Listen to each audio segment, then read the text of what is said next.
Bullshit.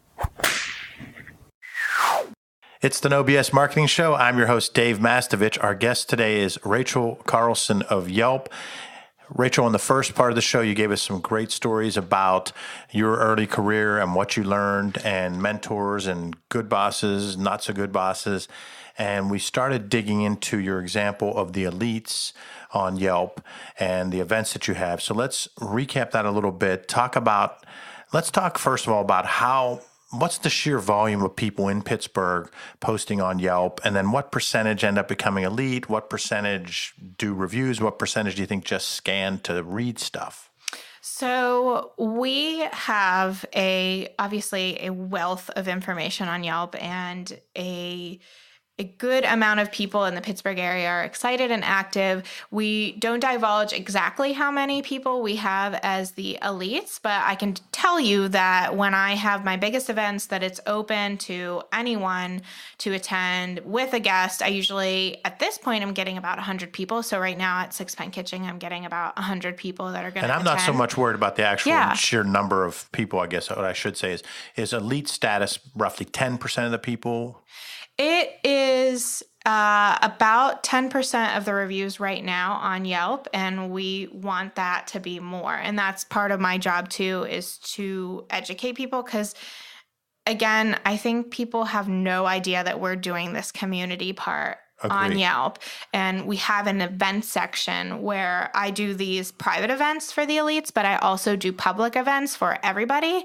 And I do those about twice a year. I just did one at Soldiers and Sailors Memorial Hall and Museum. And I had hosted a party previously at Mattress Factory, and the marketing director at the Soldiers and Sailors attended the party and said, we have to have this there. We want to get this demo in, because Yelp is 25 to 45 is our demo. College educated, disposable income. Obviously, they have the money. They're looking for things to do in the community, excited about the community. So I was so excited. The Soldiers and Sailors Museum is beautiful, but it's like, when's the last time you went to Soldiers and Sailors? It was for graduation. It was for a wedding, a work party. So I was excited to do this party. There. Oh my gosh. Yeah. That's a good one. A long time ago. Yeah. And it's beautiful. And so I throw these community parties, and it's a fundraiser. So it's a free event. You have to RSVP on Yelp, and that's how we gain new users, through RSVPing on Yelp and enticing them to come to this awesome party. We have over 20 different food and drink vendors from around the Pittsburgh area that come in and sample delicious food and drinks. And then we do a fundraiser. So it's a suggested $10 to $20 donation for the nonprofit. And we raised $3,000 for Soldiers and Sailors. I did one at Mattress Factory where we raised about, I want to say 5,000. I have to go check my stats. 5,000 for Children's Museum when we worked with them. And the list goes on. I've done 7. I was counting on my fingers. I think I've done like 7 parties at this point around the community. And so it's not only to introduce you to Yelp, but introduce you to the venue that I'm having it at, and then introduce you to awesome local vendors. We had bacon there. We had the gluten-free goat, which is just opening a spot in Garfield. We had Natrona Bottling Company, which is an awesome local soda vendor. We had Full Pint, which is great local beer. So it's getting these people to experience that, plus a fun theme. We had a swing theme with a swing band and burlesque dancers and swing dancers, and it was phenomenal. And I'm already planning my Halloween one, which is crazy to think about. The No BS Marketing Podcast with Dave Mastovich is brought to you by Mass Solutions. Put our 3-step No BS process to work for you. Visit masssolutions.biz today to take your marketing to another level. It's all about bold solutions, no BS. In the first episode, you talked about how people that just kind of scan for reviews, you jokingly referred to them as creepers, and you said there's some guilty parties in the room. Yes. So let's take a look at the whole thing. There's people that haven't even really tried Yelp or don't use it regularly. Then there's people that use it somewhat regularly as creepers. And then you have people that use it and do reviews. Have a profile. Then you have people that do reviews and make elite status. Yes. if I'm someone in this category over here that hasn't done it, let's go through each one and how we can get more people to move to the next level. Okay. If I'm someone that hasn't used it hardly at all, what's your pitch to them that are listening right now? So we absolutely want it to be an organic experience. So we want it to be something where you are so excited about a local business that you just visited, whether it be a old friend like Alla Familia that's been around forever, the Italian restaurant in Allentown, or whether it's the new B52 restaurant in Lawrenceville that's vegetarian. You're excited about a local business and you want to share about it and you want to tell the world. I say Yelp is a sophisticated word of mouth. So it's like telling your friends and family, you have to go here because it's so awesome. But I have to divulge that it's not just restaurants too. Right. The useful thing is that, and this is my favorite story, I found my dentist on Yelp. I love him so much. He gives me bottles of wine, which is kind of funny and ironic because it's red teeth and white teeth versus white teeth. But he is so awesome. Is this part of his marketing strategy or is he hitting on you? Oh my gosh. He not at all. He has a partner who they go on fabulous Italian vacations all the time.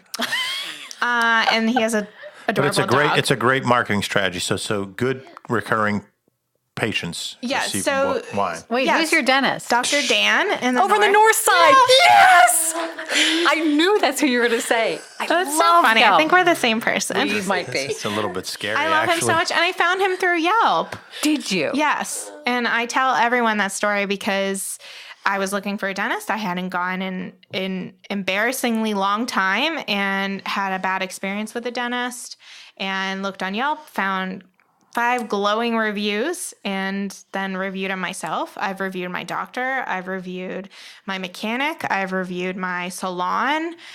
Honestly, anything that has a business listing, you can review. People review the tunnels, which So we want to get people to go there to find out the information. Yes. That's the first step. Now let's talk about the creepers. Yes. The people that just go on and look at reviews.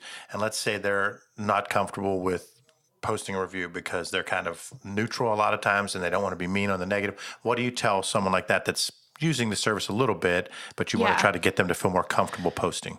I think that the thing you have to think about, again, it's that organic experience, but you also are rewarded by these awesome parties where you get to meet the business owners. So once you review something, you're invited to these awesome parties. If you have a Yelp profile, you can click on our events section and scan through the community events that I have. So those larger ones that I have twice a year. And then I also host monthly events that are for the Yelp community at large that are either free or a nominal charge. So I'm planning one right now at the Grist House, the beer purveyor in Millvale. That's delicious, with a new, don't have a storefront, but are very buzzed about Duncan Street dinners, which are a three-person team that are cooking dinners and hosting dinners in their home and want to grow their audience and maybe potentially have a restaurant at one point, which this is one of my favorite things, is to get in early with business owners and follow them along and be their cheerleader. But as a Yelper that has an actual profile, so you can be a creeper and not have a profile, but once you join Yelp, it opens up the possibility. I just have like a profile without a picture on it, but I'm still considered a Yelper. You are, but you have to. I'm a Yelper. You're a Yelper? You're a Yelper? Quiet. So we got one of the two Shelbys is not a Yelper. That's your goal today, is to make her a Yelper. You want to post a real picture of yourself and your real name because you want to represent a real person sharing your real opinions. But you can review places. You can also post pictures. So if you want to feel comfortable in that sense of posting pictures versus writing reviews, maybe you're not much of a writer, you can post pictures of the stuff that you're doing out and about. You can post videos on Yelp now. You can write a tip for a business, so you don't have to write a specific long review. You can just write a tip in terms of happy hour. We were just talking about Muddy Waters, and they have a happy hour where you can get dollar oysters and $10 off bottles of champagne. So you can write that in the tip category. You can check in on Yelp. So much like Facebook, which Yelp is obviously better, you can check in and unlock different deals around town that businesses will post. And so you can get deals that way. There's multiple ways that you can use Yelp. And you can, like I said, RSVP for community events and attend. Isn't she the best job? It is a great job. The best job. It's the No BS Marketing Show. I'm your host, Dave Mastovich. That's Rachel Carlson, our guest. She's from Yelp, the first ever person from Yelp here out of Pittsburgh, correct? Yes. That's a big deal. So we talk. You've been talking about marketing here the whole way through, and it's been fantastic. As you mentioned, each of these examples, and your dentist doing this really creative thing, and how Yelp drove you to your dentist, and all these other things. What we talk about with Mass Solutions when we're working with clients is we say that when it comes to messaging, everyone has to understand both of their whys. Their first why is their why or reason for being, and their second why is their customer's why or reason for buying. And then you combine that and meld that into one core message or one common theme that really answers the question, what's the big idea? So either for you personally or for Yelp, think of those two whys. What's the big idea? So this is the other part of my job, is the dedication to showing business owners their free tools on Yelp. So obviously, I am appreciative of my paycheck, which comes through Yelp ads, which you can advertise on a local level or a national level. But I am completely in the free realm. Yelp business owners, once they sign up for a business account, which they can do for free, have a proportion of review, or they have a huge number of options for them in terms of free tools. So they claim their business page. They can add beautiful photos of their business. They can write a history of their business, pop in a photo of themselves and say, hi, this is Joe from Cardamone's downtown, and I'm the business owner, and here's all of the information about my business on here. And the most important thing is that you can respond to reviews. And this is so important in the sense of connecting with a customer and showing that you are a human being too.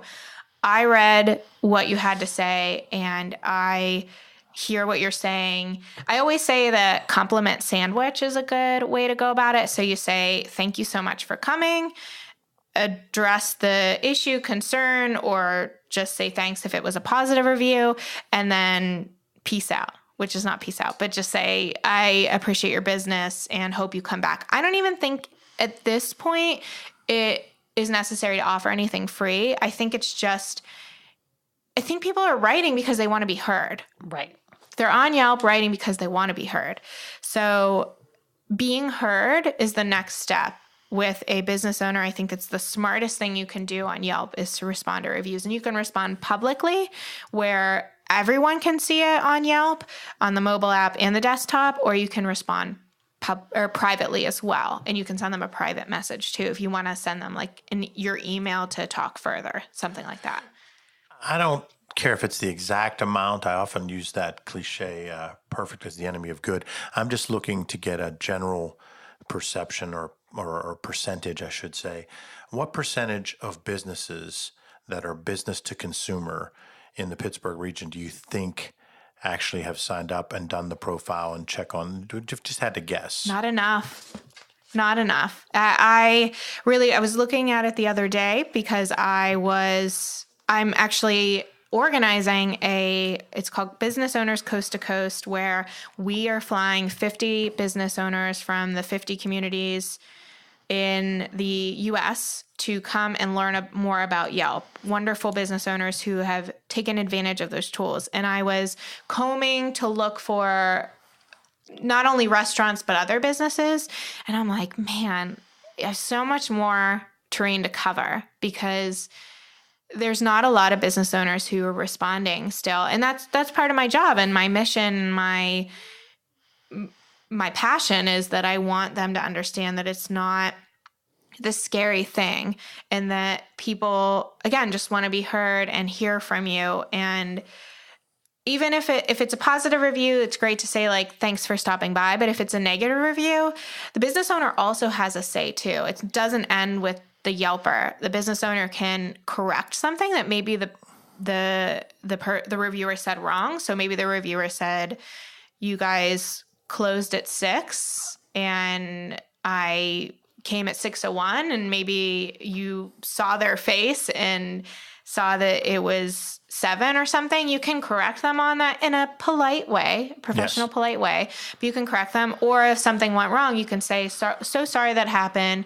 We really strive to have a great customer experience. We would love you to come back. Here's my email. I think it's just that connection that's so important. Mm-hmm. If you think of in terms of from a marketing standpoint, I'm just going to use phrases here like what percentage of the people that aren't on are simply ignorant? And I don't mean that in the negative way. I mean like they just don't know that they should be on. And what percent do you think know a little bit about it but are like kind of apathetic? And then what percent do you think are fearful?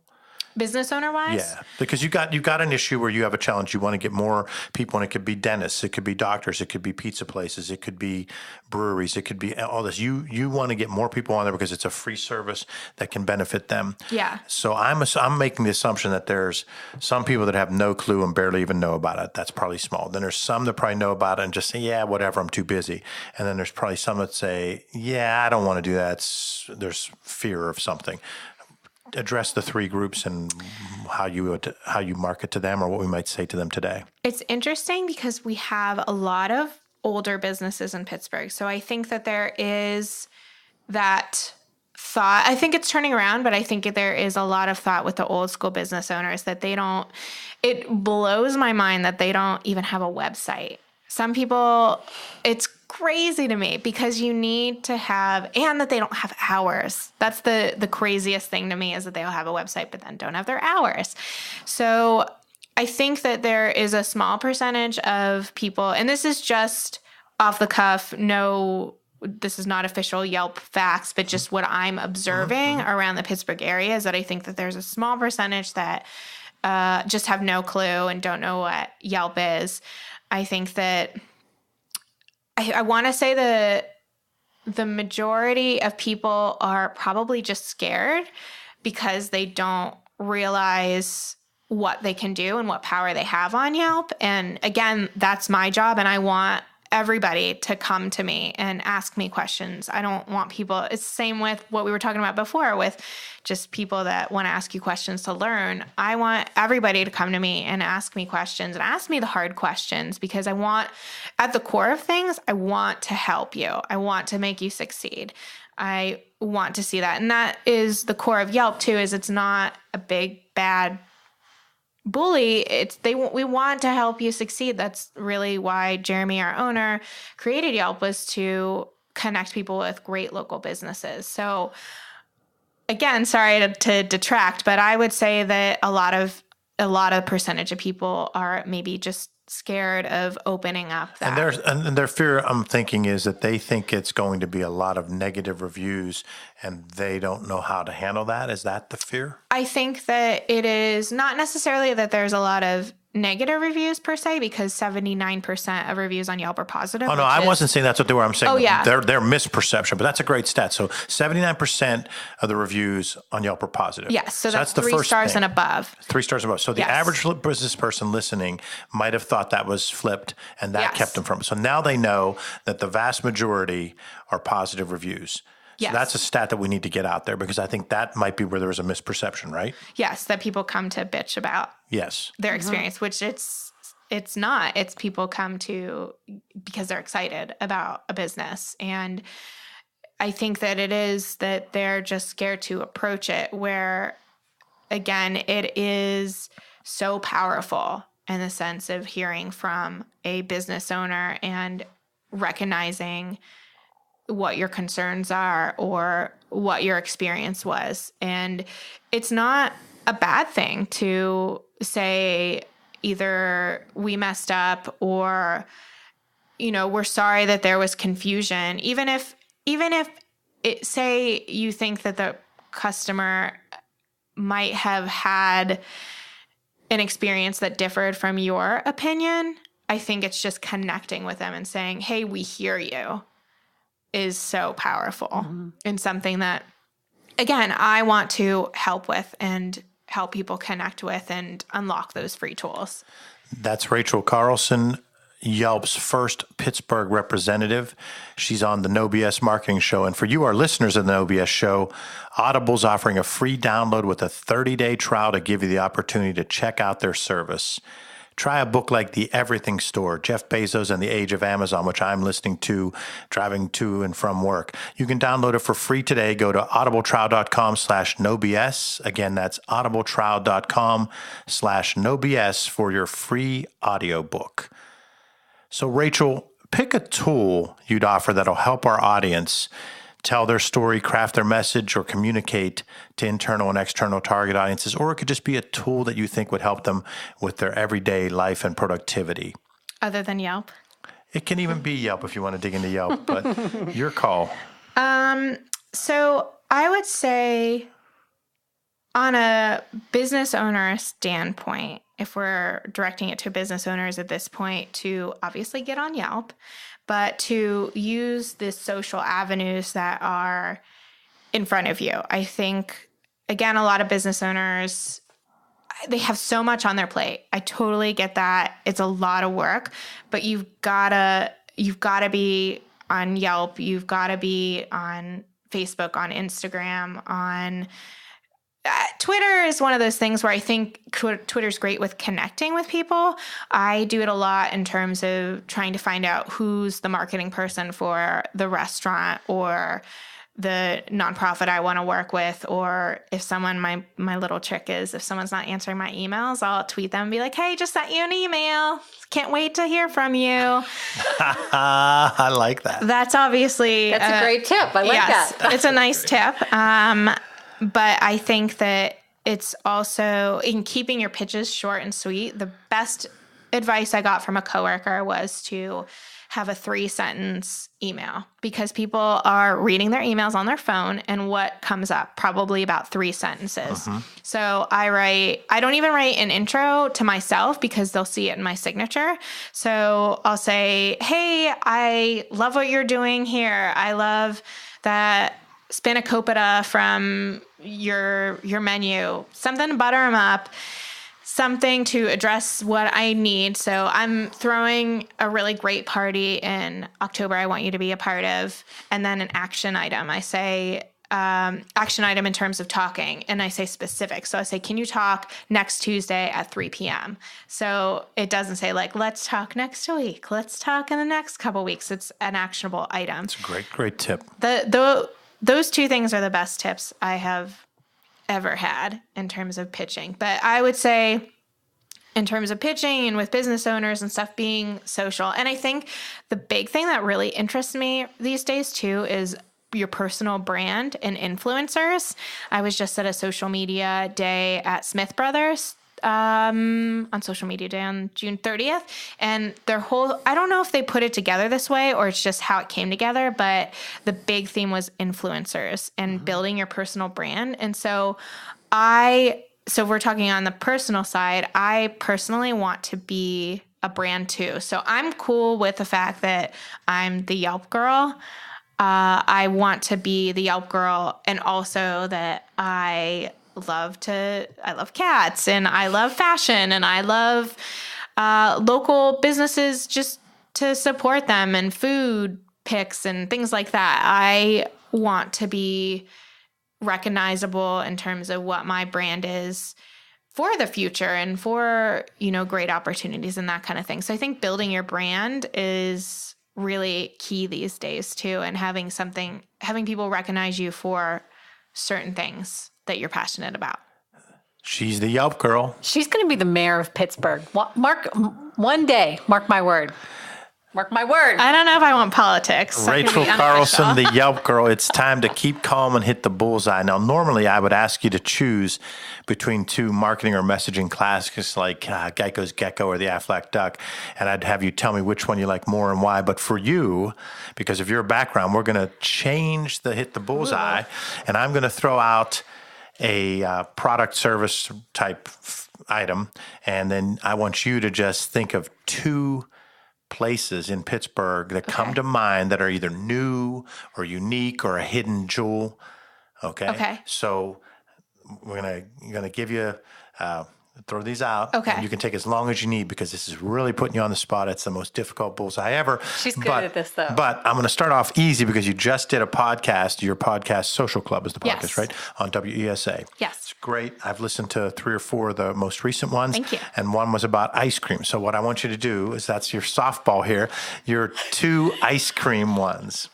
It's so funny because I read your mind and I knew you were going to say that. So we have just come out with a list of the top ice cream spots in the state of Pennsylvania, and Antony's ice cream. Yes. And I always get confused. Is it the West End? It's on Noblestown Crafton. Road. That's Crafton. Yeah, Crafton. This dude is Antony, Mr. Antony. He's the coolest dude ever. He owned a Dairy Queen and 5 years ago decided he wanted to make ice cream. Had not even dabbled in ice cream other than owning a Dairy Queen before. Went to Penn State Creamery, learned the skills he needed to make, and now he's making the best ice cream in the state of Pennsylvania. Crazy good. And he was one based on his Yelp. His Yelp, yeah. That We is Yelp incredible. supplied the stats for the BuzzFeed article Yes. and won. Beautiful. Yes. We posted it on Good Taste Pittsburgh. Did you Woo, see? woo. Yeah. I Oh, love these 2. I've got to rein them in. Okay, the second one, pizza. pizza. Oh man. Pizza. Pizza Taglio in the East End is pretty awesome. Pizza Taglio. They're right next to Muddy Waters, around the corner from Ace Hotel. They are newer and they do a Sicilian style pizza where it's few toppings, but delicious. And they have this hot honey sauce. They got it from a place in Brooklyn. Suzanne, your mouth's watering already. That's where we're going to go for We're lunch. leaving right now. Once the show's over, we're going. Oh my gosh, I'm hungry too, so this is hard for me. But this hot honey sauce, I would like bathe in it. It's so good. And it's BYOB. So you can bring your own bottle of whatever and not too expensive and just delicious. Great You call. watch them Great cooking call. it from your seat. So now with the next one, with the craft beer craze, beer.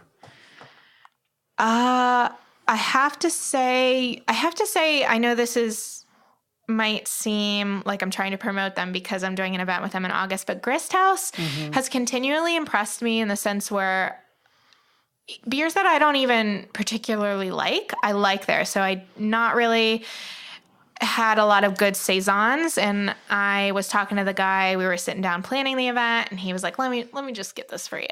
So I tried a saison, and I loved it, and just everything's so fresh and so friendly there. They're Erie homies, woo woo. So they're from Erie too, and they have a great patio.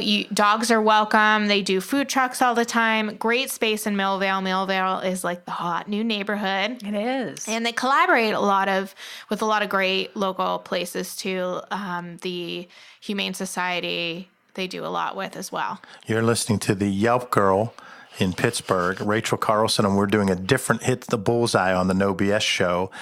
All right, the next one, wings. Oh my gosh, we just did the wing. They did the wing, King of the Wing cook-off the other day. I am going to say Mount Lebanon Saloon. And this Really? is probably not even on a lot of people's lists. I love theirs, but that's awesome. There's a lot of great, like Fatheads is old school. I think I remember going to wing night in college with them. With friends, and obviously there's a ton of other great wing spots in Pittsburgh, but I don't really, again, it's like something I don't like, but I had there and it was delicious. The dry rub, I love sauce. So drown anything in sauce. I love sauce. So I've never been a fan of dry rub because it doesn't have sauce on it. I'm not into it, but their dry rub was fantastic. And all of the saucy wings too. The Saloon, Mount Lebanon. Yeah. How about coffee? My jam is Big Dog Coffee. Yes. Yes. Love Big Same Dog. person. Yep. So I go to a lot of coffee shops. I have a lot of meetings around town, go to a lot of coffee shops, and I don't even drink coffee. I'm a tea girl. So they have Intelligentsia tea. I will shout out to Griff. They have bulletproof coffee? They have Intelligentsia coffee too. He's going to have to educate you on bulletproof. See, I don't know. I'm a tea gal, and I have to give a shout out to Griffin's Tea, which is carried at a lot of tea shops around town, and also has a place in Lawrenceville because that's my favorite local tea. But it's the environment too. So I feel comfortable there. It's the number one spot in Pittsburgh where I feel comfortable in terms of the employees are super nice and the space is great, and they have a beautiful outdoor patio. In the winter, they have a fireplace that's real. That's crackling, and so it's like nice and cozy. They have Nancy B's chocolate chip cookies, which are the best chocolate chip cookies in the world. They have a little peanut butter in them. Doing the show right before lunch was not a wise decision today. No. So let's end with the bullseye. Hit the bullseye with pick. It can be more than one if you want to, but a hot new Pittsburgh restaurant that the four of us don't know about that we should stop at. So I'm not a vegetarian, but I think that B52 in Lawrenceville is just phenomenal in terms of what they're doing with fresh, delicious ingredients. They're just expanded to dinner, but lunch and breakfast was their thing. But you don't miss meat at all, even if you are a meat lover. It's so fresh and so delicious. I'm actually heading there after this. They have salads, they have wraps, they have a coffee bar, so you can go and work there too. They have juices, they have an assortment of desserts and pastries too, and it's just this fresh environment. And it's actually the owner of Allegro Hearth opened this. So he owned Allegro Hearth for many, many years in Squirrel Hill and then opened B52 recently. Why the name B52? Is there any tie to anything? I always think of the singer because they're awesome, but I don't know. That's a good question to ask him. Allegro Hearth, best raspberry arugula.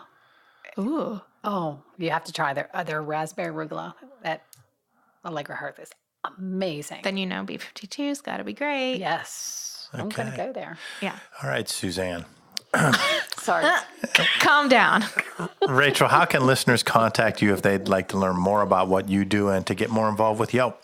So I am on all of these social networks at Yelp Pittsburgh, on Twitter, on Instagram, on Facebook. Again, I am totally accessible. If anyone has any questions, message me. I will be at your service. This is my job. So I am more than happy to help out with anything that I can help you with. This was a blast and it was insightful. Rachel, thanks for being on the show. Thank you so much for having me. To our listeners, thanks for joining us for the No BS Marketing Show. Visit masssolutions.biz/bold solutions for show notes plus additional marketing and messaging resources. Are you signed up for light reading? Rachel, sign up for light reading. You'll receive valuable strategies every other week to improve your marketing and transform your message. It really is light, intended to be read in 2 minutes or less, and it just might trigger bright ideas for you. To sign up, visit masssolutions.biz. Remember, ask yourself, what's the big idea? And build your story around the answer. It's all about bold